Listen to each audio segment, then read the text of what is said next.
Go ahead. You haven't bashed this as bad as I think you're saying. No. I think you've been actually very like understanding. I know narrative. You and I kind of got a little whatever about it, but Yeah. you've leaned on the side of it a lot more than I had anticipated. I thought you and I were going to be like, well, I guess we're No. not talking for 2 weeks after this. No, So I like the game. I do. You know what it is? Is yeah, yeah. the Golden Joystick Awards, which we did announce their winners this past week. It's the other game awards going on this week. They gave best multiplayer to Elden Ring. Makes zero sense to me when you have games like Shredder's Revenge and Call of Duty and fuck even Overwatch. Yes, there's multiplayer in Elden Ring, and by no means do I think it's worth that award. I'm glad the Game Awards doesn't even nominate it, because that would blow my fucking mind. I can't believe it won that other award. It's crazy to me. But Elden Ring's fantastic. Yeah, it is weird that it won the best so multiplayer game. That's kind of a stretch. Yeah. So, but that's what makes me believe that it's going to win more stuff on here. If it's going to win something as asinine as best multiplayer game, when you have stuff like Among Us and you have stuff like Overwatch and Genshin Impact and Shredder's Revenge and all these games that are they're specifically multiplayer games, and that one won out of all of them. I feel like this one's going to get a lot more love, whether it's invited or not, and I'm going to be along for the ride. So let's go. Go Elden Ring all the way.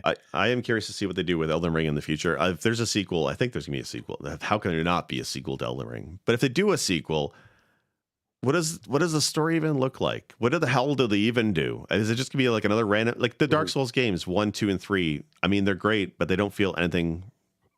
Anyway, the story in these games is just weird to me.